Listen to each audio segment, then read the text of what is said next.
we're going to start off with what I learned from a private founders retreat. Can you first describe the founder retreat, the type of people that make it up, and why you do it, and how long you've been doing it for? Yeah.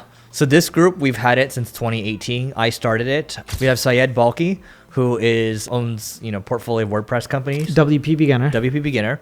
We have Neil Patel Digital, who owns co-founder of Nextiva, and they do well. We have Al Doan, who has like a 9-figure quilting company. Quilting company. Like quilts for like blankets? Yeah. And he buys towns. So his town is like a quilt town. It's like Disneyland for quilting. And so like all these middle-aged old women go to that town and they just go to town on quilting. It's a really good group. So, and I can tell you how we iterate over the years, but I think I answered your first 2 initial questions, right? Yes, but what is the purpose of a founder group? Because I'm assuming you're not talking about like, hey guys, we're all starting up our business. It's not like EO or YPO. It is like EO-YPO, because EO-YPO, you do a retreat every year with your forum. And so this is like our annual retreat. We're actually going to do 2 now. This is where we're just having a good time. We're eating good food. We're talking about business ideas. We're talking about challenges we're facing, AI ideas too, and other things that are going on in our lives. So what I learned with this group, because we're all kind of growing old together. We're all in our mid-30s. Some people are in their 40s or so. This group, all we do is we'll do activities. We'll talk about business the whole time. So we're doing presentations like, hey, here's my biggest challenge with this. Okay, everyone experience shares, things like that, right? We'll eat dinner and we go to bed after dinner. But there's no like, hey, let's go party, right? Whereas one of my other groups that I just was with, they just wanted to party, right? The first thing that you mentioned is you guys do activities. I saw some of the activities online. So tennis. Tennis, archery, pickleball, and then usually we play basketball because there's some people in the group that are really good at basketball. All right. What's the purpose of the activities? Because we don't want to be bored. So it's either physical activities or spa, because Yaniv loves spa, right? Yeah, I'm down with the spa. Yeah, so he gets like all the massages. So he books all the massages for us and everything.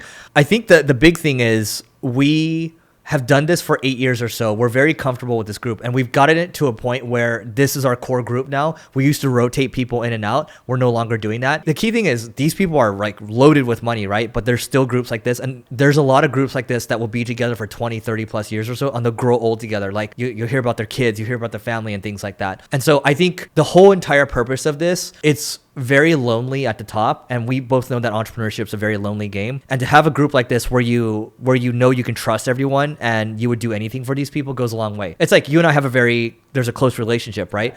But I feel like that's that with this group, and that's why I love this, and that's why I've always been a proponent of EO-YPO, because they force you into groups like this. But I just happen to make my own, and it's worked out that way. All right. So from a business standpoint, what did you guys end up discussing during the retreat? So this will probably be helpful for everyone. I want to give you guys some frameworks that you can use. So the way we do this is... All right, so I wanted to take a second to tell you about my ad agency, Single Grain. We're a performance digital marketing agency, and we focus primarily on working with B2B companies and e-commerce.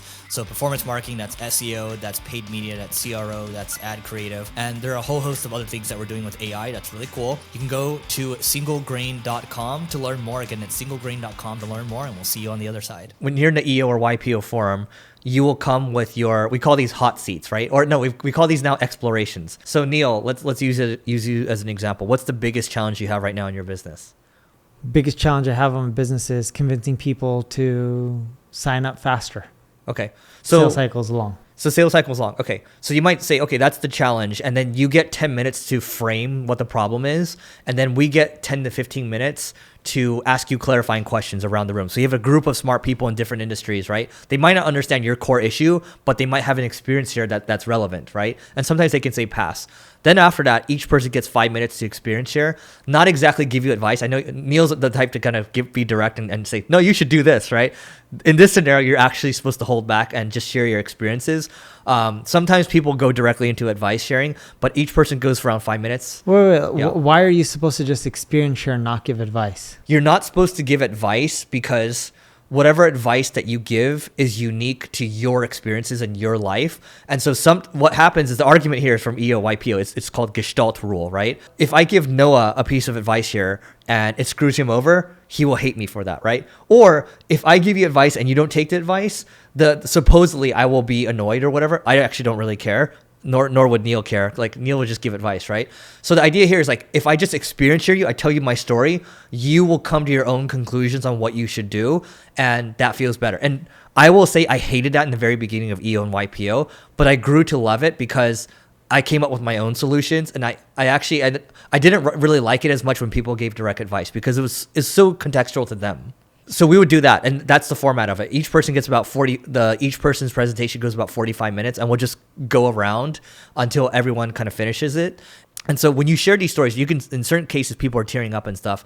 You got a lot closer to these people too. And if you're gonna spend a lot of times with these people, you want to know how they are, right?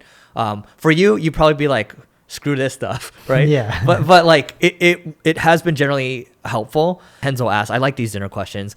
You just keep going around the room. So I'd say, hey Noah, I'd say, no, if you really knew me, you would know that I played drums when I was in high school, right? And so random facts, and then you would go, if you really knew me, something else, right? If you really knew me, if Neil said this, oh yeah, I used to sell CDs and I used to burn CDs and sell them in high school. That's Neil, right? Yep. So you just share these random facts and you learn all these things about people. It's like, holy crap, right? Like some people have been through some really tough stuff. And I learned in that group that everyone was broke before at one point, which is why I love this group. All right, guys. So that is it for today. Please don't forget to rate, review, subscribe, and we will catch you tomorrow.